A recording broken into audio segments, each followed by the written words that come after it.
जय हिंद दोस्तों, एक बार फिर से स्वागत है आप सभी का आपके अपने YouTube चैनल जीके की उस पर। और आज की क्लास रेलवे सुरक्षा बल 2024-25 के एग्ज़ाम की जो भी मेरे दोस्त तैयारी कर रहे हैं उन सभी के लिए आज की जो क्लास है वो MCQ फॉर्मेट में है। और आपने कांस्टेबल या सब इंस्पेक्टर किसी भी पोस्ट के लिए अप्लाई किया हो तो आज के क्वेश्चन आपके लिए इंपॉर्टेंट होंगे। और मैं आपको आज बता दूँ, देखो आपको पहले तो यहाँ पर मैं आपको कुछ जानकारी देना चाहूँगा। जैसे कि यहाँ पे आप ये नोटिफिकेशन देख रहे होंगे, तो जो भी मेरे दोस्त तैयारी कर रहे हैं RPF SI की, है ना, यहाँ पे आप ये देख रहे होंगे RPF SI। तो RPF SI की जो भी दोस्त तैयारी कर रहे थे, आपका जो CBT एग्ज़ाम है वो है 2/12/2024 से 12/12/2024 तक। तो अभी आप जिसने भी अप्लाई किया है तो वो सभी दोस्त ऑफिशियल साइट पे जाके अपना एग्ज़ाम सिटी और एग्ज़ाम डेट चेक कर सकते हैं, ठीक है ना। तो आप लोग कर लीजिएगा, या आप नहीं कर पा रहे हैं तो कोई पास में आपके CSC केंद्र हो तो वहाँ जाके चेक करवा लीजिएगा। और यहाँ पे देखिए वो मेरे सभी दोस्त हैं जो मुझे प्रॉपर कमेंट करते हैं। जैसे यहाँ दीपू कुमार हैं, अजीत मीना है, और यहाँ पे देखो ग्रो कोचिंग भैया कुछ स्टिकर भेज रहे हैं, अरविंद हैं यहाँ पे, अपना खंडवा चेतन भैया हैं, शिव मोटिवेशन लखनऊ आंसर कर रहे हैं, अवनीश कुमार हैं, और यहाँ पे पूजा कुमारी हैं, और श्रद्धा, मनोज और Shiva Sharma Johto, good morning, अच्छा जी। पवन हैं, सुमन हैं, कुलदीप हैं, संदीप हैं, विपिन हैं, और सिया अंजलि चौधरी हैं, शिवानी कासगंज हैं, और शिवा भैया हैं, ये कोई योगेश भैया हैं, और यहाँ पे राजू भैया हैं, अजरुद्दीन हैं, तनु हैं, और गिरिराज हैं, तो विपिन हैं। देखो सभी दोस्तों का नाम ले लिया मैंने। और आपको बता दूं आज जो क्वेश्चन है, क्वेश्चनों की संख्या है 90, ठीक है ना। कितने क्वेश्चन है? 90। और देखो कुछ दोस्त बता रहे होंगे कि यहाँ पे ऐसे करके लिख के आ रहा है जो मैं बोल रहा हूँ, तो उसकी दिक्कत के लिए आपको क्या करना है, एक बार आप क्लास चल रही है ना, टिक करेंगे, ठीक है ना, टच करेंगे तो यहाँ पे जो सेटिंग वाला ऑप्शन आता है ना, जहाँ से पिक्सल सेट करते हो कि 220 पिक्सल, 240 या 360 कौन से पिक्सल पे देखना, वहीं पे एक CC करके लिख के आ रहा होगा ऐसे बॉक्स में, है ना। तो इस पे क्लिक कर देना है, CC वाले पे क्लिक करोगे तो ये लिख के जो आ रहा है ना, ये सब हट जाएगा, ठीक है ना। तो बिल्कुल सिंपल आपको पेज दिखेगा। तो मुझे पता चला कि ये दिक्कत आ रही है, तो उसके लिए ये दिक्कत नहीं है, ऑप्शन है, ठीक है ना। तो CC वाला जो है उस पर एक बार क्लिक कर देना, तो ये लिख के नहीं आएगा। तो चलते हैं दोस्त बिना किसी देरी के अपनी क्लास में, और सभी 90 क्वेश्चनों को हम लोग बहुत ही अच्छे से समझेंगे और सही आंसर करेंगे। तो यहाँ पे देखो दिया है, भारत अंतर्राष्ट्रीय व्यापार मेला IITF का 43वां संस्करण कहाँ आयोजित किया गया है। तो भैया बताओ यहाँ पे IITF का 43वां संस्करण जो है वो कहाँ पर आयोजित किया गया है। तो बिल्कुल दोस्त यहाँ पे याद रखना, ये यहाँ पे देखो थोड़ा सा मैं पेन जो है वो रेडी रहने दो, ठीक है ना। तो यहाँ पे मैं आपको बताऊँ, नई दिल्ली के प्रगति मैदान में ये आयोजित किया गया है, ठीक है ना। तो ये आप याद रखेंगे। और मेले की जो थीम थी वो थी 2047 में विकसित भारत, ठीक है ना। क्या थी? 2047 तक विकसित भारत। तो ये भी आप ध्यान रखेंगे। और देखो थीम हो सकता है कि पूछ लिया जाए। और जितने भी मेरे SI वाले दोस्त हैं वो सभी लोग आज क्लास को ना बहुत ही अच्छे से करेंगे और थोड़ा सा क्वेश्चनों पे ध्यान भी देंगे। देखो यहाँ दिया है, समाचार पत्र वंदे मातरम के संपादन कौन थे। तो यहाँ पे बताना है भैया कौन संपादक थे समाचार पत्र वंदे मातरम का। तो यहाँ पे आपका जो राइट आंसर है वो क्या हो जाएगा। तो बिल्कुल यहाँ पे आप याद रखना, अरविंद घोष जी थे। तो अरविंदो जी यहाँ पे ऑप्शन A बिल्कुल क्या हो जाएगा, हमारा सही जवाब हो जाएगा। और इन्होंने इसका जो संपादन है वो कब किया था, तो याद रखना 1905 में किया था। कब किया था? 1905 में किया था। तो ये भी आप ध्यान रखेंगे। तो बिल्कुल दोस्त आप सिर्फ आज क्वेश्चन और आंसर करने हैं और सभी क्वेश्चनों को पूरा देखना है। देखो यहाँ दिया है, विश्व का पहला हाई एल्टीट्यूड वाला पैरा स्पोर्ट्स सेंटर कहाँ स्थापित किया जाएगा। तो भैया बताओ यहाँ पे विश्व का पहला हाई एल्टीट्यूड वाला पैरा स्पोर्ट्स सेंटर पूछा गया है। तो आपका राइट आंसर जो है वो यहाँ पे क्या होगा। तो बिल्कुल मैं उम्मीद करता हूँ यहाँ पे आपका जो राइट आंसर है वो ऑप्शन B लेह हो जाएगा। क्या हो जाएगा? ऑप्शन B लेह यहाँ पे आपका बिल्कुल सही जवाब हो जाएगा। तो ये आप ध्यान रखेंगे। और चलते हैं इसके साथ में अपने अगले प्रश्न की तरफ। देखिए यहाँ पे जो हमारा अगला क्वेश्चन पूछा जा रहा है, भारतीय संविधान में कानून के समझ समानता किस देश से ली गई है। तो भैया किस देश के संविधान से ली गई है कानून के समझ समानता का जो अधिकार है, तो आप यहाँ पे क्या बताएंगे। तो बिल्कुल मैं उम्मीद करता हूँ यहाँ पे आपने ऑप्शन बी को चुना होगा, इंग्लैंड, है ना। तो ऑप्शन बी यहाँ पे क्या हो गया आपका, बिल्कुल इंग्लैंड सही जवाब हो जाएगा। और ये आर्टिकल याद रखना कौन से आर्टिकल में है भैया, आर्टिकल 14 में, है ना, आर्टिकल 14 में। तो ये भी आप याद रखेंगे, अनुच्छेद 14 हो जाएगा यहाँ पे। और चलते हैं अपने अगले प्रश्न की तरफ। देखिए यहाँ दिया है, निम्न में से सबसे कम घनत्व वाला ग्रह कौन सा है। तो भैया इनमें से कौन सा वो ग्रह है जिसका घनत्व सबसे कम है, तो आप क्या बताएंगे। तो बिल्कुल यहाँ पे जो आपका राइट आंसर है वो याद रखना, सबसे कम घनत्व है शनि ग्रह का, जो कि ऑप्शन सी में दिया गया है। इसका कलर जो होता है वो कैसा होता है, काला कलर होता है ना। कैसा रंग होता है शनि ग्रह का, काला होता है। और शनि ग्रह का सबसे बड़ा उपग्रह है कौन सा, टाइटन, क्या, टाइटन। तो ये भी आप ध्यान में रखेंगे, ठीक है ना दोस्त। तो बिल्कुल, और चलते हैं अपने अगले प्रश्न की तरफ। देखिए यहाँ पे दिया है, तीसरी वर्ल्ड फ्रूट इंडिया 2024 का आयोजन कहाँ किया गया है। तो बताओ तीसरी वर्ल्ड फूड इंडिया 2024 का आयोजन कहाँ किया गया है, तो आप यहाँ पे क्या बताएंगे। तो बिल्कुल आपका राइट आंसर ऑप्शन ए नई दिल्ली हो जाएगा। क्या हो जाएगा, ऑप्शन ए नई दिल्ली यहाँ पे आपका बिल्कुल राइट आंसर हो जाएगा। और चलते हैं दोस्त इसके साथ में अपने अगले प्रश्न की तरफ। देखिए यहाँ दिया है, इनमें से कौन सा प्लास्टिक मनी के रूप में जाना जाता है। बताओ इनमें से कौन सा प्लास्टिक मनी के रूप में जाना जाता है। और मैं आपको बता दूं, जो भी मेरे साथ दोस्त पहले से जुड़े हुए हैं वो सभी दोस्त समझ चुके होंगे कि ये जो क्वेश्चन है ये अभी तक आरपीएफ में जो इम्पोर्टेंट मुझे लगा वो सभी प्रश्न यहाँ पे मैं लेके आपके साथ में हाजिर हूँ। और कल से आपको रेगुलर जो 50 क्वेश्चन मिलते थे उस वैसी क्लास चलेगी, बस आज ये 90 क्वेश्चन हैं, ठीक है ना दोस्त। तो क्योंकि संडे वाले भी और आज मंडे वाले भी, तो बिल्कुल। और चलते हैं अपने अगले प्रश्न की तरफ।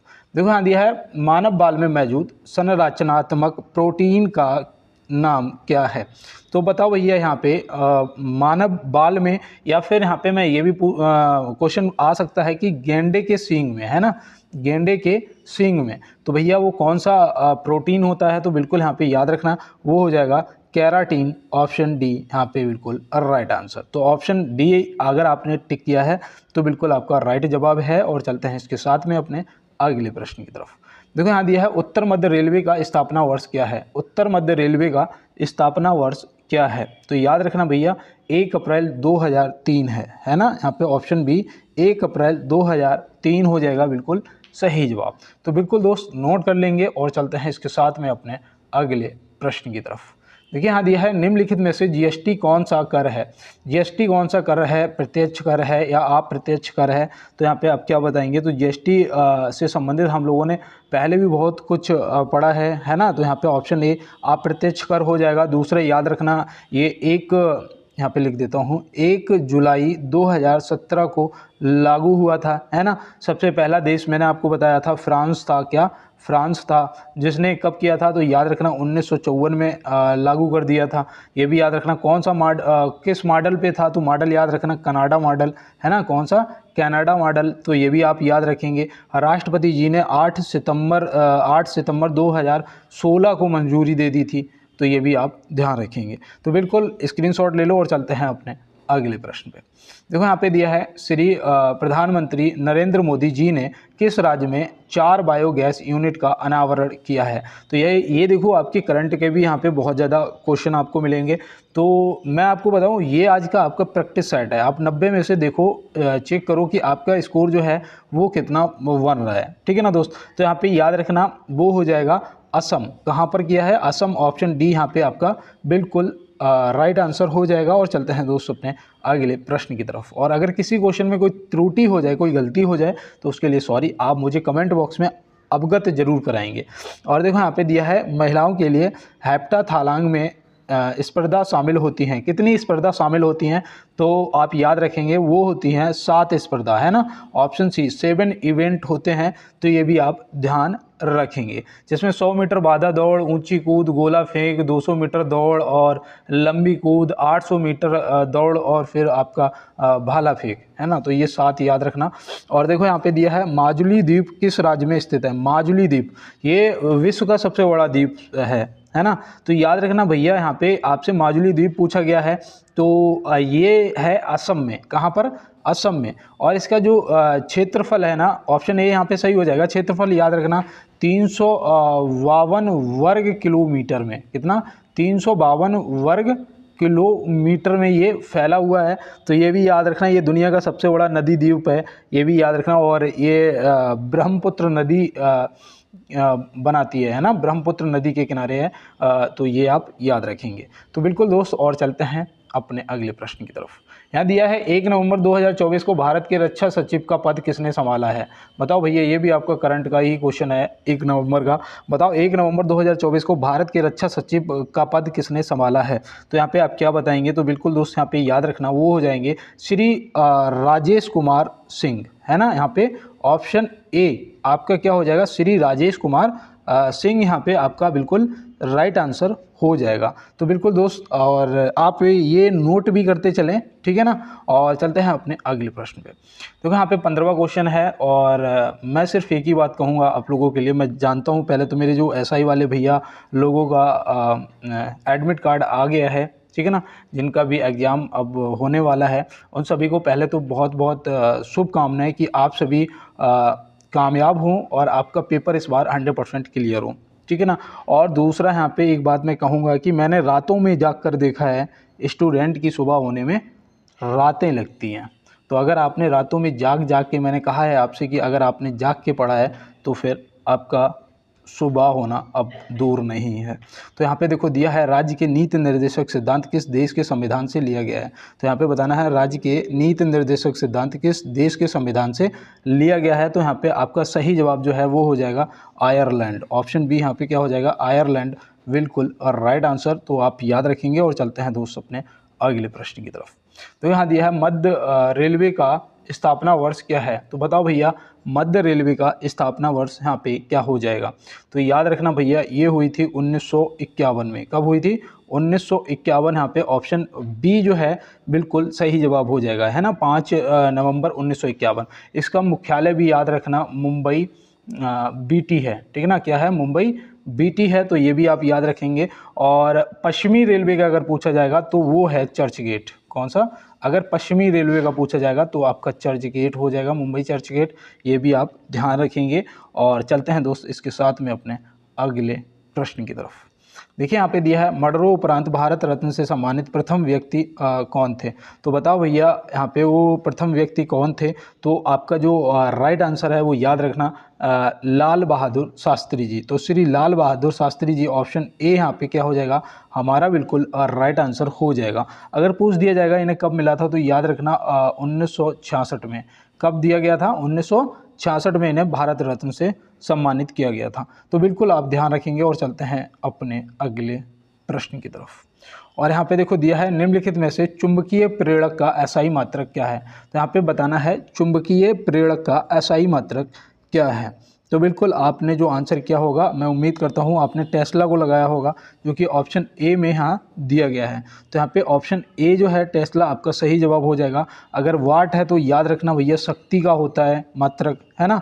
और यहाँ पे देखो जो कूलाम दे रखा है ये आवेश का होता है, और जो कैंडला दे रखा है ये ज्योति तीव्रता का होता है ना। तो ये भी आप ध्यान रखेंगे।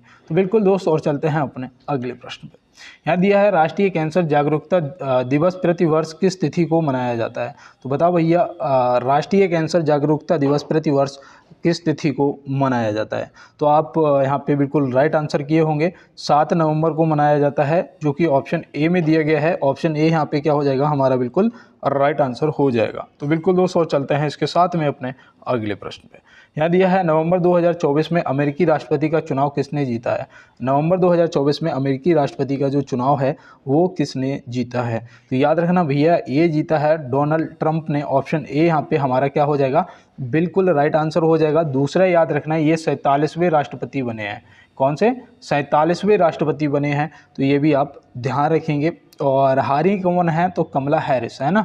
कमला हैरिस को इन्होंने हराया है, ये भी आप ध्यान रखेंगे। और चलते हैं इसके साथ में अपने अगले प्रश्न की तरफ। देखिए यहाँ पे दिया है, तारपीन का तेल किस वृक्ष से प्राप्त किया जाता है। तारपीन का तेल किस वृक्ष से प्राप्त किया जाता है, ये तो बहुत ही इजी क्वेश्चन है भैया, ऑप्शन डी हो जाएगा यहाँ पे, चीड़ के वृक्ष से प्राप्त किया जाता है, जो कि मैंने आपको बताया भी था कि उत्तराखंड में पाए जाते हैं और जम्मू कश्मीर में पाए जाते हैं और पंजाब में पाए जाते हैं, और पंजाब के बाद ये नेपाल देश में भी पाए जाते हैं, ठीक है ना, नेपाल देश में भी पाए जाते हैं। तो ये भी आप ध्यान रखेंगे, ऑप्शन डी यहाँ पे सही हो जाएगा। और चलते हैं इसके साथ में अपने अगले प्रश्न पे। देखो यहाँ दिया है, भारत में बना दुनिया का सबसे बड़ा क्रिकेट स्टेडियम कौन सा है।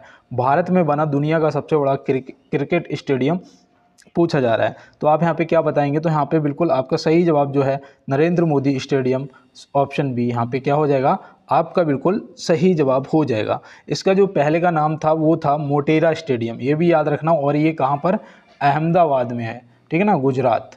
तो ये भी आप ध्यान रखेंगे दोस्त, आपके लिए इम्पोर्टेंट है, देखो पूछा जा सकता है आपसे। और चलते हैं अपने अगले प्रश्न की तरफ। देखिए यहाँ दिया है, फेडरेशन इंटरनेशनल फुटबॉल एसोसिएशन का मुख्यालय कहाँ स्थित है। बताओ, फेडरेशन इंटरनेशनल फुटबॉल एसोसिएशन का मुख्यालय कहाँ स्थित है। तो ये वही भैया क्या बताया था, फीफा है ना, फीफा का फुल फॉर्म है। तो फीफा का जो मुख्यालय है वो कहाँ स्थित है, तो आप क्या बताएंगे, याद रखना ये ज्यूरिख में है, ऑप्शन ए यहाँ पे आपका सही जवाब हो जाएगा। ये ज्यूरिख कहाँ पड़ता है पता है, स्विट्ज़रलैंड में पड़ता है भैया, कहाँ पर, स्विट्ज़रलैंड में पड़ता है। तो ये भी आप ध्यान रखेंगे। और चलते हैं इसके साथ में अपने अगले प्रश्न की तरफ। देखो यहाँ दिया है, जवाहर रोजगार योजना कार्यक्रम की शुरुआत कब की गई थी। देखो इसका मैं आंसर आपको बताऊंगा, तब तक क्लास के 24 क्वेश्चन हो गए हैं, है ना। मैं सिर्फ आपसे एक बार कहूँगा दोस्त, जो भी मेरे नए दोस्त मेरे साथ जुड़े हुए हैं इस क्लास में, वो एक बार सभी दोस्त लाइक वाला बटन जरूर दबाएंगे। और मेरे जो भी पुराने दोस्त हैं वो सभी प्रॉपर लाइक वाला बटन दबाते हैं। तो सभी को पहले तो नए और पुराने दोस्तों को बहुत बहुत धन्यवाद। और चैनल को एक बार आप सब्सक्राइब जरूर कर लेना, बेल आइकन को दबा लेना, ताकि जो भी क्लास आपको आएगी वो सबसे पहले नोटिफिकेशन आपको मिल जाया करेगा। और थोड़ा सा यार अपने दोस्तों की हेल्प कर दो और मेरी भी हेल्प कर दो, क्लास को ना शेयर कर देना। आप जो भी ग्रुप में जुड़े हो, जहाँ भी चाहे वो व्हाट्सएप हो, टेलीग्राम ग्रुप हो, फेसबुक हो, इंस्टाग्राम हो, जहाँ भी हो सकता है, आप थोड़ा सा क्लास को शेयर कर देना दोस्तों के साथ में। और अब चलते हैं अपने क्लास में। देखो यहाँ पे दिया है कि जवाहर रोजगार योजना कार्यक्रम की शुरुआत कब की गई थी, तो यहाँ पे आप क्या बताएंगे। तो बिल्कुल दोस्त यहाँ पे आपका सही जवाब जो है वो हो जाएगा 1989 में। 1989 यहाँ पे ऑप्शन डी आपका राइट आंसर हो जाएगा। यहीं पे एक वो भी इसी में चालू हुई थी, नेहरू योजना। कौन सी, नेहरू योजना। तो ये भी आप ध्यान रखेंगे, ठीक है ना, ये 1989 में स्टार्ट हुई थी, तो ये भी आप ध्यान रखेंगे, ठीक है ना। तो चलते हैं दोस्त अपने अगले प्रश्न की तरफ और देखते हैं हमारा अगला प्रश्न क्या है।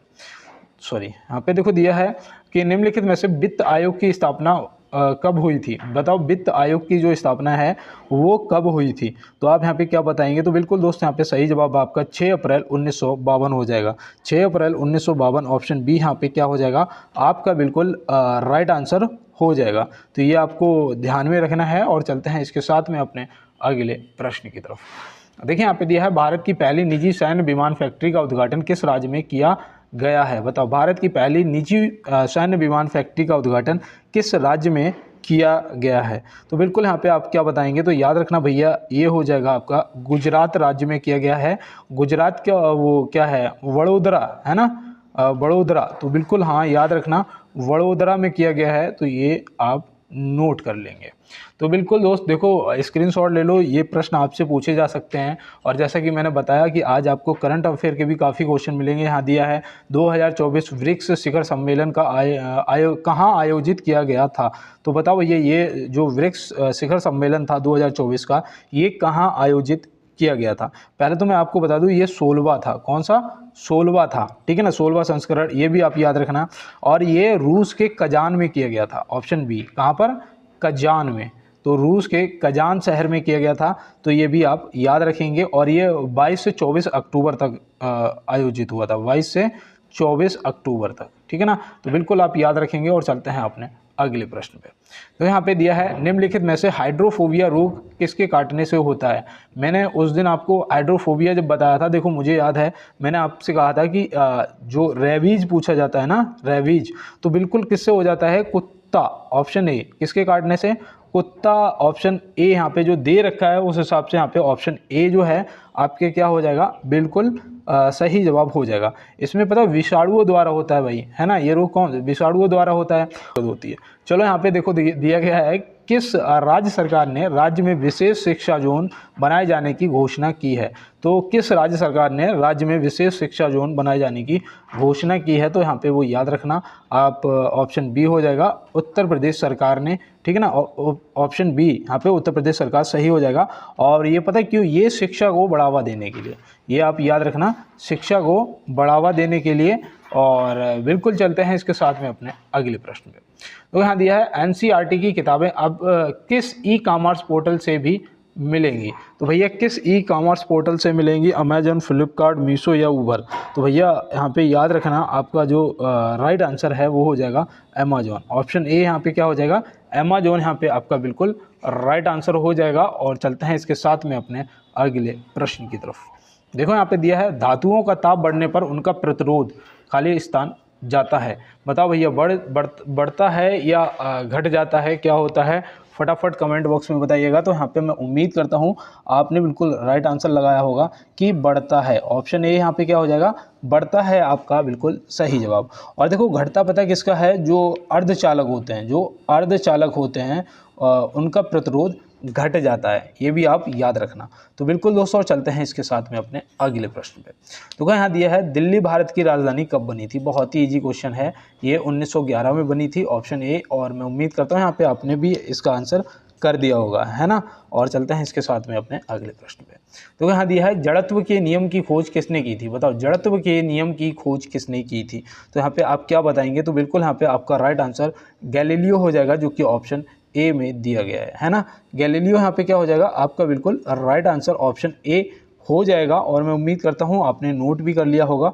और चलते हैं इसके साथ में अपने अगले प्रश्न की तरफ। और यहाँ पे देखो हमारा अगला प्रश्न पूछा जा रहा है, विजय स्तंभ भारत के किस राज्य में स्थित है। बताओ विजय स्तंभ भारत के किस राज्य में स्थित है। तो बिल्कुल दोस्त यहाँ पे मैं उम्मीद करता हूँ आपने राइट आंसर कर दिया होगा, राजस्थान। ऑप्शन बी यहाँ पे क्या हो जाएगा, राजस्थान। राजस्थान के उसमें चित्तौड़गढ़ में, कहाँ पर, चित्तौड़गढ़। तो ये भी आप ध्यान में रखेंगे। और इसे कीर्ति स्तंभ के नाम से भी जाना जाता है। क्या, इसे कीर्ति स्तंभ के नाम से भी जाना जाता है, ये भी आप ध्यान रखेंगे, नोट कर लेंगे। और चलते हैं दोस्तों अपने अगले प्रश्न की तरफ। देखो यहाँ पे दिया है कौन सा वंश नौसेना सैनिक शक्ति के लिए प्रसिद्ध था। तो बताओ भैया यहाँ पे कौन सा वंश नौसेना शक्ति सैनिक शक्ति के लिए प्रसिद्ध था।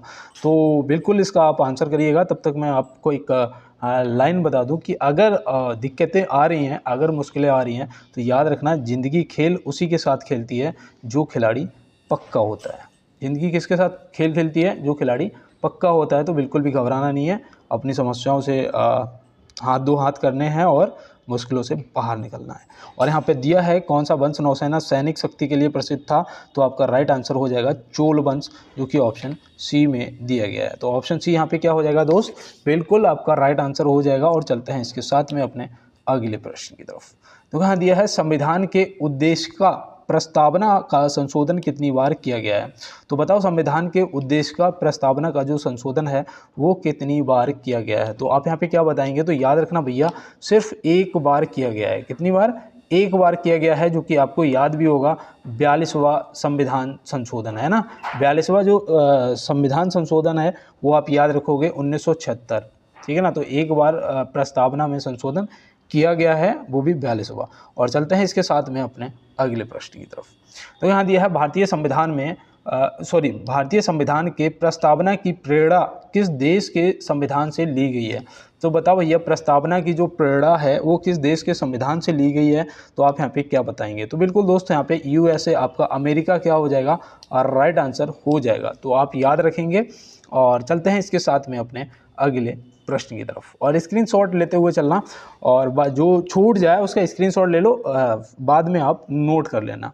और देखो यहाँ दिया है 21 मई 2024 को फीफा का कौन सा स्थापना दिवस मनाया गया है।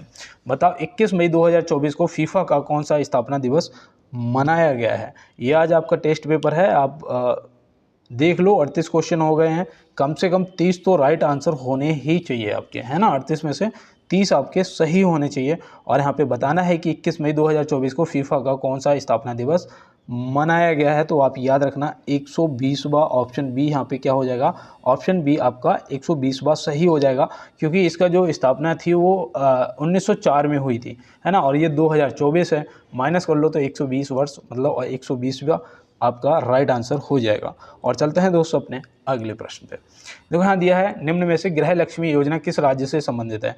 निम्न में से गृह लक्ष्मी योजना किस राज्य से संबंधित है, तो आप यहाँ पे क्या बताएंगे। तो बिल्कुल यहाँ पे आपका ऑप्शन सी कर्नाटक क्या हो जाएगा, राइट आंसर हो जाएगा कर्नाटक आपका सही जवाब। उत्तर प्रदेश से वो थी मातृभूमि योजना, है ना, मातृभूमि योजना, वो भी याद रखना। और गुजरात से आप गो ग्रीन योजना याद रखना है ना, गो ग्रीन योजना। तो बिल्कुल, और चलते हैं अपने अगले प्रश्न की तरफ।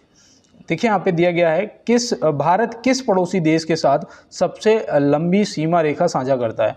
बताओ भैया, किस पड़ोसी देश के साथ भारत जो है वो सबसे लंबी सीमा रेखा साझा करता है, सबसे लंबी सीमा रेखा है। तो वो पड़ोसी है हमारा कौन, बांग्लादेश, है ना, वो हमारा कौन पड़ोसी है, बांग्लादेश है। और याद रखना भैया 4096, ठीक है, किलोमीटर की सीमा रेखा साझा करता है, ये आप याद रखेंगे। चीन के साथ में कितनी करता है, तो याद रखना 3488 किलोमीटर की सीमा रेखा साझा करता है अपना भारत। बताओ पाकिस्तान के साथ में कितनी करता है, कमेंट बॉक्स में बताएंगे आप। और चलते हैं दोस्तों अपने अगले प्रश्न की तरफ। देखिए यहाँ पे पूछा जा रहा है, ISSF जूनियर विश्व कप 2025 की मेज़बानी कौन सा देश करेगा। तो ISSF जूनियर विश्व कप 2025 की मेज़बानी कौन सा देश करेगा, तो आप यहाँ पे क्या बताएंगे। तो याद रखना भैया, अपना प्यारा भारत, ऑप्शन ए यहाँ पे क्या हो जाएगा, राइट आंसर हो जाएगा, ठीक है ना। ये पता क्या है, ये निशानेबाजी की कंपटीशन है, कौन सा, निशानेबाजी। तो ये आप याद रखेंगे। और चलते हैं इसके साथ में अपने अगले प्रश्न की तरफ। देखिए यहाँ पे पूछा गया है, किस IIT के द्वारा अखिल भारतीय अनुसंधान विज्ञान शिखर सम्मेलन 2024 का आयोजन हुआ है। तो किस IIT के द्वारा अखिल भारतीय अनुसंधान विद्वान शिखर सम्मेलन 2024 का आयोजन हुआ है। तो आप यहाँ पे बताइएगा। यहाँ पे आपका जो राइट आंसर है वो हो जाएगा IIT मद्रास। क्या हो जाएगा, ऑप्शन सी IIT मद्रास, बिल्कुल और राइट आंसर हो जाएगा मेरे दोस्त। और चलते हैं इसके साथ में अपने अगले प्रश्न की तरफ। देखिए यहाँ पे दिया गया है, साल 2024 का साहित्य का नोबेल पुरस्कार हांगकांग को प्रदान किया गया, वह किस देश की हैं। तो भैया बताओ, यहाँ पे हांगकांग जो है वो किस देश की हैं, इन्हें साहित्य का नोबेल पुरस्कार मिला है 2024 का। और देखो नोबेल पुरस्कार से पूछा जाएगा आपसे, है ना। तो बिल्कुल यहाँ पे याद रखना भैया, वो दक्षिण कोरिया, ऑप्शन बी यहाँ पे क्या हो जाएगा, बिल्कुल राइट आंसर, दक्षिण कोरिया आपका राइट आंसर हो जाएगा। और चलते हैं इसके साथ में अपने अगले प्रश्न की तरफ। और यहाँ पे थोड़ा सा पेन का कलर ना चेंज करते हैं आप। अब देखो यहाँ पे पूछा है, निम्न में से बेलिंगटन ट्रॉफी किस से संबंधित है। तो भैया बताओ यहाँ पे बेलिंगटन ट्रॉफी जो है वो किस से संबंधित है, तो आप यहाँ पे क्या बताएंगे। तो बिल्कुल दोस्त, यहाँ पे मैं उम्मीद कर रहा हूँ कि आपने बिल्कुल नौकायन को लगाया होगा, ऑप्शन ए, है ना, ऑप्शन ए को लगाया होगा। और अगर ट्रॉफी की जगह पर आपसे कप पूछ लिया जाता, वेलिंगटन कप किस से संबंधित है, तो आप क्या लगाते। तो देखो यहाँ पे यही दो चीज़ें थी समझने वाली, तो आप घुड़दौड़ को टिक करते। कप ये अगर पूछा जाएगा तो घुड़दौड़, और ट्रॉफी पूछा जाएगा तो नौकायन, ठीक है ना। तो ये आप देखो विशेष रूप से याद रखना, ऐसा कंफ्यूज करने वाला क्वेश्चन आ सकता है। और चलते हैं अपने अगले प्रश्न पे। जॉन हाफील्ड और जेफरी हिंटन को किस क्षेत्र में वर्ष 2024 का नोबेल पुरस्कार मिला है, बताओ भैया। जॉन हाफील्ड और जेफरी हिंटन को किस क्षेत्र में वर्ष 2024 का नोबेल पुरस्कार मिला है, तो आप यहाँ पे क्या बताएंगे। तो बिल्कुल यहाँ पे आपका जो सही जवाब है वो हो जाएगा भौतिकी के क्षेत्र में, किसके, भौतिकी, ऑप्शन बी यहाँ पे क्या हो जाएगा आपका बिल्कुल राइट आंसर दोस्त हो जाएगा। और चलते हैं इसके साथ में अपने अगले प्रश्न की तरफ। देखिए यहाँ पे दिया है, भारत की पहली पैरा बैडमिंटन अकादमी की स्थापना कहाँ हुई है। भारत की पहली पैरा बैडमिंटन अकादमी की स्थापना कहाँ हुई है, तो आप यहाँ पे क्या बताएंगे। तो बिल्कुल मैं यहाँ पे उम्मीद करता हूँ आपने option A B C D में से ऑप्शन ए को ही चुना होगा। लखनऊ यहाँ पे क्या हो जाएगा आपका बिल्कुल दोस्त राइट आंसर हो जाएगा। और यहाँ पे देखो दिया गया है, सीनियर राष्ट्रीय तीरंदाजी चैंपियनशिप 2023 का आयोजन कहाँ हुआ है। तो बताओ सीनियर राष्ट्रीय तीरंदाजी चैंपियनशिप 2023 का जो आयोजन है वो कहाँ हुआ है। तो बिल्कुल यहाँ पे आपका right answer option D Ayodhya हो जाएगा। ऑप्शन डी यहाँ पे अयोध्या आपका बिल्कुल सही जवाब हो जाएगा। और बिल्कुल दोस्त चलते हैं इसके साथ में अपने अगले प्रश्न पे। निम्नलिखित में से रास तरंगिणी के लेखक कौन है? बताओ, निम्नलिखित में से रास तरंगिणी के लेखक कौन है? तो आप यहाँ पे क्या बताएंगे? तो बिल्कुल यहाँ पे आपका जो राइट आंसर है वो हो जाएगा ऑप्शन बी, कल्हड़। कौन है भैया? ऑप्शन बी यहाँ पे कल्हड़ आपका सही जवाब हो जाएगा। ये राजा जय सिंह के दरबार में थे। किसके? जय सिंह के दरबार में थे, ये भी याद रखना। और यहाँ पे देखो और रामायण का किसने किया था बताओ? तो श्री वाल्मीकि जी ने रामायण का लेखन किया था, है ना। रामायण के लेखक कौन थे? वाल्मीकि जी थे। तो ये भी आप ध्यान रखेंगे। बिल्कुल दोस्तों, और चलते हैं अपने अगले प्रश्न में। किस हवाई अड्डे ने नेट जीरो कार्बन उत्सर्जन हवाई अड्डा का दर्जा प्राप्त किया है? बताओ, किस हवाई अड्डे ने नेट जीरो कार्बन उत्सर्जन हवाई अड्डा का दर्जा प्राप्त किया है? तो आप यहाँ पे क्या बताएंगे? तो बिल्कुल दोस्त, यहाँ पे आपका जो राइट आंसर है वो हो जाएगा इंदिरा गांधी अंतर्राष्ट्रीय हवाई अड्डा नई दिल्ली। ऑप्शन सी सही जवाब आपका हो जाएगा। ठीक है ना। तो बिल्कुल, और चलते हैं इसके साथ में अपने अगले प्रश्न पे। 50वां क्वेश्चन है और मैं ना यहाँ पे आपको सिर्फ एक लाइन सुनाऊंगा। जैसे हमारे यहाँ बोलते हैं किस्सा, है ना, कि भैया कोई किस्सा सुनाओ। एक किस्सा सुनाते हैं कि एक गुरु थे, ठीक है ना, और एक था उनका चेला। दोनों लोग जा रहे थे जंगल में भ्रमण करते हुए, ठीक है ना। तो उन्होंने अपने चेले को एक छोटा सा पौधा दिखाया और ये गाय से उखाड़ दो। चेले ने बहुत आसानी से पकड़ा, उखाड़ दिया। फिर थोड़े आगे बढ़े, थोड़ा और बड़ा पौधा, मतलब उसके चेले के घुटने तक था, ठीक है ना। तो गाय से उखाड़ दो। उसने थोड़ा सा दम लगाया, उखाड़ दिया। फिर उन्होंने दिखाया वो उसके बराबर का पौधा था, उन्होंने कहा इसे पकड़ो, उखाड़ दो। तो चेले ने बहुत दौड़, पूरा जोर लगा दिया, लेकिन उखाड़ तो दिया। अब उन्होंने पूरा एक वृक्ष दिखाया, गाय से उखाड़ दो। चेले ने कहा ये असंभव है, अब ये नहीं उखाड़ सकता है। तो उन्होंने कहा कि समय रहते अपनी गलती सुधार लो, नहीं तो बहुत देर हो जाएगी। कहने का मतलब ये है कि अगर कोई भी तैयारी में कमी रह रही है, अगर आपको लग रहा है कि कुछ ऐसा आपके साथ में है जिसकी वजह से आप समय नहीं दे पा रहे हो पढ़ाई पे, तो दोस्त मेरा आपसे निवेदन है, अब समय नहीं रहा है, ठीक है ना। अब जो भी गलतियां हैं उन्हें सुधार लो और फटाफट अपनी पढ़ाई पे लग जाओ। इस बार वर्दी आपको लेनी है। सोचो, इस बार अगर आपने वर्दी ले ली तो कितना क्या बदल जाएगा, है ना। आप एक साल आगे पहुंच जाएंगे। देखो दोस्त, यही समय है, चाहे सोना बना लो या सोने में गुजार दो, ठीक है ना। और देखो यहाँ पे प्रश्न दिया है कि हाल ही में दिए गए IIFA अवार्ड 2024 में किसे सर्वश्रेष्ठ अभिनेत्री का पुरस्कार मिला है? तो भैया बताओ, हाल ही में दिए गए IIFA अवार्ड 2024 में किसे सर्वश्रेष्ठ अभिनेत्री का पुरस्कार मिला है? तो यहाँ पे बिल्कुल आपका जो राइट आंसर है वो हो जाएगा रानी मुखर्जी। ऑप्शन सी क्या हो जाएगा? रानी मुखर्जी। ऑप्शन सी यहाँ पे बिल्कुल सही जवाब हो जाएगा। और बिल्कुल दोस्त, चलते हैं अपने अगले प्रश्न पे। यहाँ दिया है प्रधानमंत्री जी ने बोइंग के सबसे बड़े परिसर का उद्घाटन कहाँ किया है? बताओ, प्रधानमंत्री जी ने बोइंग के सबसे बड़े परिसर का उद्घाटन कहाँ किया है? तो आप क्या बताएंगे? यहाँ पे आपका सही जवाब बेंगलुरु। ऑप्शन सी हो जाएगा बिल्कुल राइट आंसर। तो बिल्कुल दोस्त, चलते हैं इसके साथ में अपने अगले प्रश्न पे। तो यहाँ दिया है भारत का सबसे बड़ा रेलवे यार्ड कहाँ स्थित है? बताओ, भारत का सबसे बड़ा रेलवे यार्ड जो है वो कहाँ पर स्थित है? तो आप क्या बताएंगे? तो बिल्कुल दोस्त, यहाँ पे जो आपका राइट आंसर है वो हो जाएगा उत्तर प्रदेश में। उत्तर प्रदेश में कहाँ पर? तो याद रखना भैया, ये मुगल सराय में। कहाँ पर? मुगल सराय में, पंडित दीनदयाल उपाध्याय नगर, है ना। तो ऐसे आप ध्यान रखेंगे। तो बिल्कुल दोस्त, और चलते हैं इसके साथ में अपने अगले प्रश्न पर। यहाँ दिया है केंद्रीय सरकारी कर्मचारी और पेंशनरों के लिए महंगाई भत्ते DA कितना प्रतिशत बढ़ा है? तो भैया जो महंगाई भत्ता है वो कितना प्रतिशत बढ़ा है? तो यहाँ पे याद रखना भैया, मात्र बढ़ा है 3%। और टोटल अब कितना हो गया है? 53%, है ना। 53%, 53%। तो ये आप ध्यान रखेंगे। और चलते हैं इसके साथ में अपने अगले प्रश्न पे। तो यहाँ दिया है खगोलीय दूरी का सबसे बड़ा मात्रक क्या है? बताओ, खगोलीय दूरी का सबसे बड़ा मात्रक क्या है? तो आप यहाँ पे क्या बताएंगे? तो कुछ दोस्त मेरे प्रकाश वर्ष के साथ में जा रहे हैं, लेकिन मैं आपको बता दूं आपका गलत जवाब हो गया। अगर आपने प्रकाश वर्ष को टिक किया तो आपका गलत जवाब हो जाएगा, क्योंकि यहाँ पे सही जवाब आपका पारसेक हो जाएगा। क्या हो जाएगा? ऑप्शन बी, पारसेक हो जाएगा। एक पारसेक बराबर पता कितना प्रकाश वर्ष होता है? तो याद रखना 3.26 प्रकाश वर्ष होता है। कितना?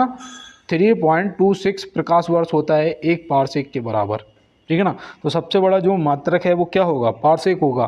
तो ये आप ध्यान रखेंगे। और चलते हैं अपने अगले प्रश्न पे।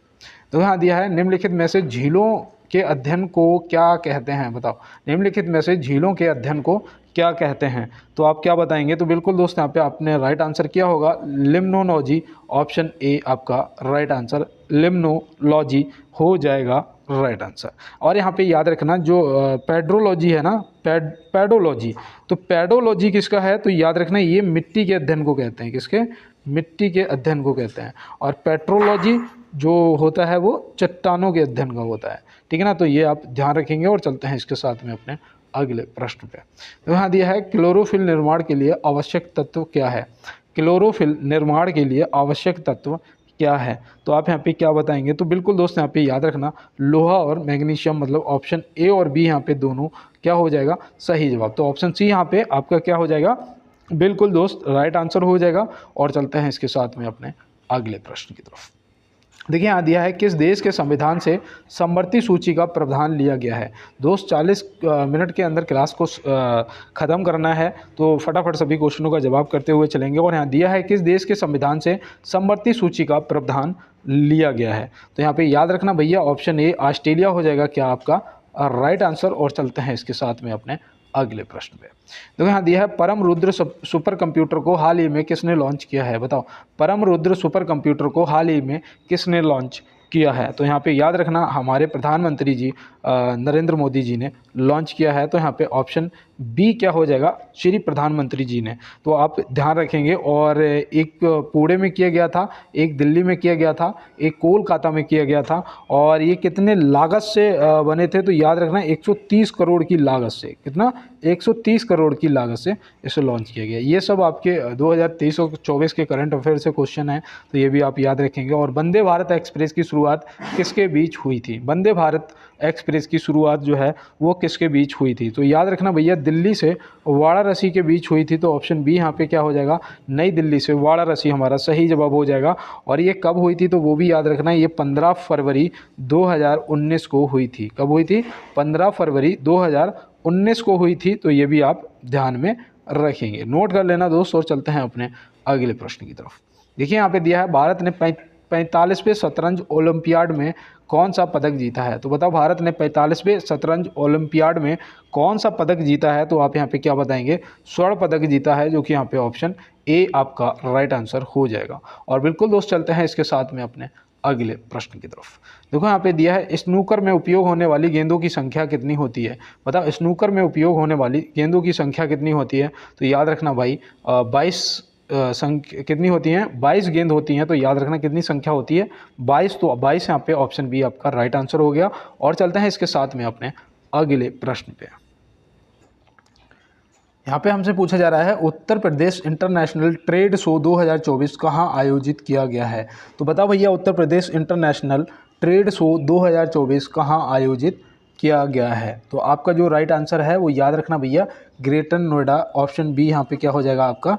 बिल्कुल राइट आंसर हो जाएगा। और ये कब से कब तक? तो याद रखना भैया ये 25 से 29 सितंबर तक। कब से? 25 से 29 सितंबर तक। तो ये भी आप ध्यान रखेंगे। और चलते हैं दोस्त अपने अगले प्रश्न पे। देखो यहाँ दिया है विज्ञान के क्षेत्र में नोबेल पुरस्कार प्राप्त करने वाला प्रथम भारतीय कौन थे? तो बताओ विज्ञान के क्षेत्र में नोबेल पुरस्कार प्राप्त करने वाला प्रथम भारतीय कौन थे? तो भैया वो कौन थे प्रथम भारतीय? तो याद रखना वो हमारे यहाँ पे सही जवाब CV रमन जी हो जाएंगे। तो यहाँ पे कृष्ण जी दिया है और रविन्द्रनाथ टैगोर जी, और यहाँ पे हाँ option C Chandrashekhar Venkat Raman ji, option C यहाँ पे क्या राइट आंसर हो जाएगा। ठीक है ना। और चलते हैं दोस्त इसके साथ में अपने अगले प्रश्न की तरफ। देखिए हाँ अगला प्रश्न है कि निम्नलिखित में से कतर देश की राजधानी क्या है? तो बताओ भैया यहाँ पे कतर देश की जो राजधानी है वो क्या है? तो बिल्कुल यहाँ पे आप याद रखेंगे भैया दोहा है। दोहा ऑप्शन ए क्या हो जाएगा? दोहा आपका बिल्कुल राइट आंसर हो जाएगा। और जेरूसलम जो है ये उसकी है इजराइल की। किसकी? इजराइल की। और मनीला जो है ये किसकी है? फिलीपींस की। किसकी? फिलीपींस की। तो ये भी आप ध्यान रखेंगे, नोट कर लेंगे। और चलते हैं दोस्त अपने अगले प्रश्न की तरफ। देखिए यहाँ पे दिया गया है और देखो अभी भी अगर वो लिख के आ रहा है ना, जैसे यहाँ पे जो मैं बोल रहा हूँ यहाँ पे लिख के आ रहा है, तो ये जो मैंने बताया एक बार डिस्प्ले पे टच करोगे यहाँ पे सी करके ऐसे ऑप्शन आ रहा होगा, है ना। और यहाँ पे ये सेटिंग वाला ऑप्शन हो, ये सी वाला टिक कर देना एक बार सिर्फ। जैसे ही टच करोगे ना, लिख के आना बंद हो जाएगा, ठीक है ना। और देखो यहाँ दिया है संविधान के किस अनुच्छेद के तहत जीएसटी परिषद का गठन किया गया है। तो संविधान के किस अनुच्छेद के तहत जीएसटी परिषद का गठन किया गया है, तो याद रखना ऑप्शन ए 279A का वन है ना, ऐसे लिखा होगा वन, अगर ना भी हो तो 279A हो, अगर वन ना लिखा हो तो कोई दिक्कत नहीं है, आप टिक कर देना, आपका जवाब जो है वो सही हो जाएगा। और चलते हैं दोस्त इसके साथ में अपने अगले प्रश्न पे।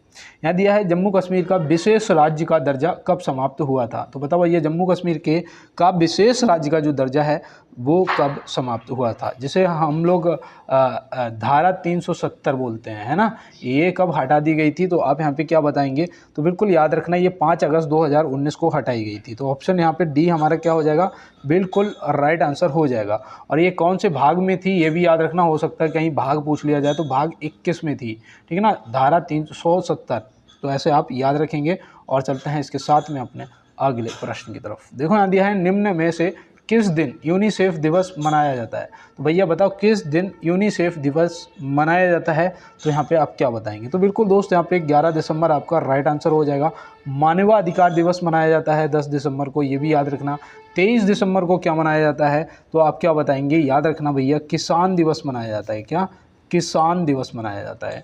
और 30 जनवरी को शहीद दिवस मनाया जाता है, तो ये भी आप ध्यान रखेंगे। और चलते हैं इसके साथ में अपने अगले प्रश्न पे। तो यहाँ पे दिया है सबसे पुराना रेल भाप इंजन फेयरी क्वीन का निर्माण कब हुआ था। तो भैया बताओ सबसे पुराना रेल भाप इंजन फेयरी क्वीन का निर्माण जो है वो कब हुआ था। तो याद रखना भैया ये 1855 में हुआ था। ऑप्शन सी यहाँ पे क्या हो जाएगा, 1855 आपका राइट आंसर हो जाएगा। चलते हैं दोस्तों इसके साथ में अपने अगले प्रश्न पे। और देखो मैं आपको फिर एक बार अवगत करा दूं कि दोस्त अगर आप अभी भी जीएफ वीएफ के चक्कर में पड़े हो ना, तो दोस्त ये चक्कर ना छोड़ दो, क्योंकि अगर आप जीके जीएस के चक्कर में पड़ेंगे तो मुझे पता है ये आपको पार लेके जाएगी। मैंने उस दिन भी कहा था कि ये अगर जीएफ वीएफ का चक्कर है तो छोड़ दो, जीके जीएस के चक्कर में पड़ जाओ, सफलता आपकी है। और आज फिर से एक बार एक लाइन सुनाता हूँ आपको, याद आ गई चलो, कि बड़ी हसरत थी कोई हमें टूट कर जाए, बड़ी हसरत थी कि कोई हमें टूट कर जाए, लेकिन हम ही टूट गए किसी को चाहते चाहते। तो भैया टूटना नहीं है, क्योंकि अभी जो अपना समय है ना वो समय अपने अनुकूल नहीं है। समय अपने अनुकूल लाओ, उसके बाद ये सब देखना। और अभी तो सिर्फ़ और सिर्फ आपको वर्दी सबसे इम्पोर्टेंट है आपके लिए। मैं सच आपको बता रहा हूँ, बस ये वर्दी इस बार हाथ से नहीं जानी चाहिए, चाहे मेहनत रात दिन क्यों ना ही अब करनी पड़े, ठीक है ना। और देखो यहाँ दिया है हाल ही में किस बैंक को भारत का सर्वश्रेष्ठ बैंक घोषित किया गया है। तो बताओ भैया किस बैंक को भारत का सर्वश्रेष्ठ बैंक घोषित किया गया है, तो वो है SBI, state bank of India, है ना। एसबीआई यहाँ पे आपका सही जवाब हो जाएगा। तो आप ये याद रखेंगे। और चलते हैं इसके साथ में अपने अगले प्रश्न पे। देखो यहाँ दिया है खो खो विश्व कप 2025 का उद्घाटन कहाँ किया जाएगा। तो बताओ खो खो विश्व कप 2025 का जो उद्घाटन है वो कहाँ किया जाएगा। तो भैया ये होगा नई दिल्ली। ऑप्शन ए यहाँ पे आपका क्या राइट आंसर हो जाएगा। तो बिल्कुल यहाँ पे नई दिल्ली आपका राइट आंसर हो जाएगा। और ये कब से कब आयोजित होगा ये भी याद रखना। देखो ये 13 जनवरी से 15 जनवरी नहीं, यहाँ पे 19 जनवरी, ठीक है, 7 दिन चलेगा, सॉरी 6 दिन चलेगा। तो 13 से 19 जनवरी तक होगा 2025 में, ये भी आप ध्यान रखेंगे। और खो खो से संबंधित वो तो आपको पता ही होगा KKFI है ना, kho kho federation of India. तो ये भी आप याद रखना, KKFI का फुल फॉर्म पूछा जा सकता है, kho kho federation of India. तो बिल्कुल दोस्तों, और चलते हैं इसके साथ में अपने अगले प्रश्न। निम्नलिखित में से निर्वाचन से संबंधित भाग है, निर्वाचन से संबंधित भाग कौन सा है। तो बिल्कुल यहाँ पे याद रखना भैया, आपका सही जवाब ऑप्शन ए भाग 15 हो जाएगा, ठीक है। और यहाँ पे आर्टिकल भी याद रखना 343 से 351 तक, है ना, ये आर्टिकल आपके निर्वाचन से संबंधित आपको याद रखना है। भाग 18 में आपका आपात उपबंध है ना, आपात उपबंध, जो कि आर्टिकल आपका 352 से 360 तक मिलते हैं, ठीक है ना, इमरजेंसी जो होती है, ऐसे याद रखना। और देखो यहाँ पे भाग 20 में संविधान संशोधन है, जो कि मैंने आर्टिकल पहले ही बताया था 368। तो ये भी आप ध्यान रखेंगे। तो बिल्कुल आपके लिए इंपॉर्टेंट हैं दोस्त। और चलते हैं अपने अगले प्रश्न पे। देखो यहाँ पे दिया है भारत के अगले मुख्य न्याय सचिव के रूप में किसे नियुक्त किया गया है। तो बताओ भैया भारत के अगले मुख्य न्यायाधीश के रूप में किसे नियुक्त किया गया है। तो भारत के अगले मुख्य न्यायाधीश के रूप में पूछा जा रहा है। और अगर कोई क्वेश्चन पढ़ने में त्रुटि हुई हो तो उसके लिए मैं माफ़ी चाहता हूँ। तो आप यहाँ पे याद रखना, वो हो जाएंगे अब श्री राजीव सॉरी श्री जस्टिस राजीव खन्ना जी।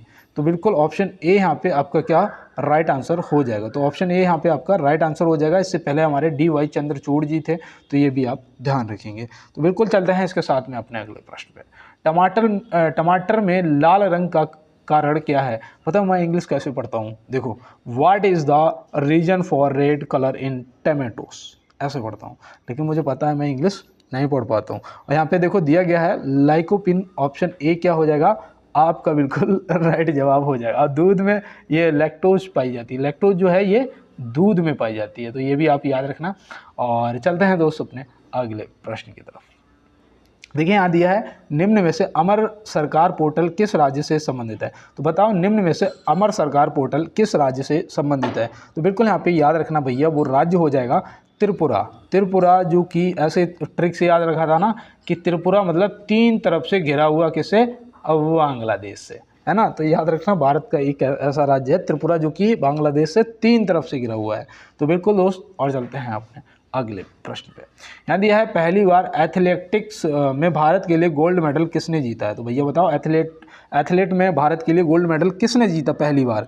तो यहाँ पे याद रखना भैया, वो हो जाएंगे नीरज चोपड़ा जी, ऑप्शन सी भाला फेंक, है ना। और इनके सम्मान में एक लाइन में कहता था कि द्वंद्व कहाँ तक पाला जाए, युद्ध कहाँ तक टाला जाए, राणा का तू वंशज है, फेंक जहाँ तक भाला जाए। तो आप याद रखना इन्होंने 2021 में टोक्यो ओलंपिक में, है ना, टोक्यो ओलंपिक में, तो ये भी आप ध्यान रखेंगे।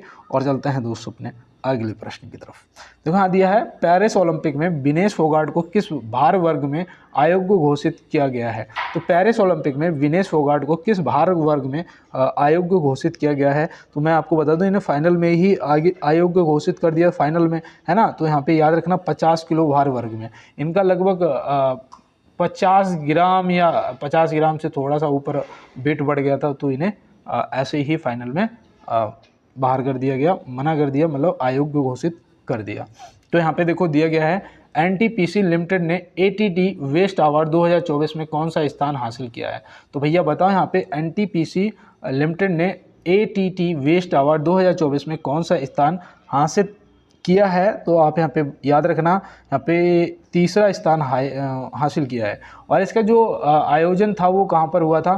तो वो भी याद रखना, इसका आयोजन हुआ था अमेरिका में, हाँ ठीक है, इसका आयोजन अमेरिका में हुआ था, तो ये भी याद रखेंगे। और चलते हैं इसके साथ में अपने अगले प्रश्न पे।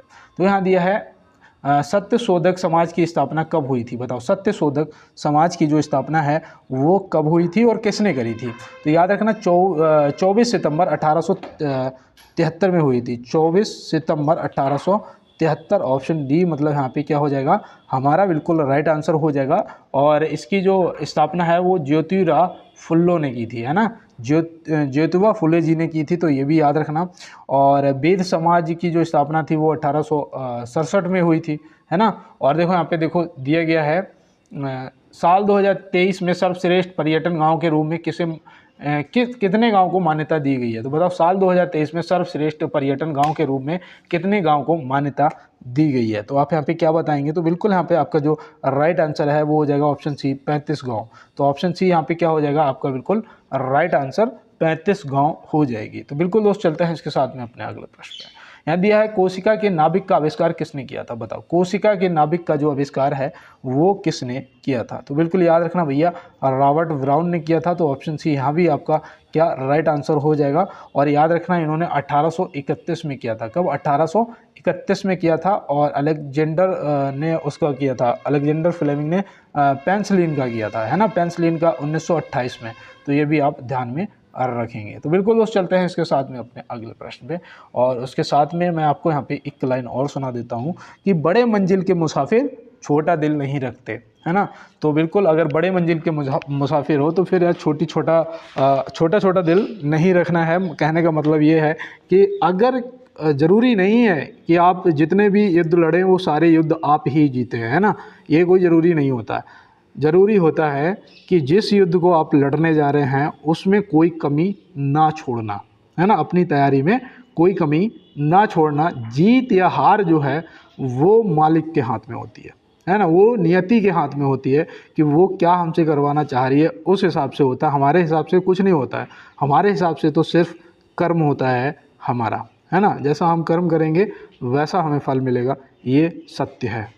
तो बिल्कुल दोस्त पूरा मेहनत करेंगे और इस बार वर्दी लेनी है, ठीक है ना।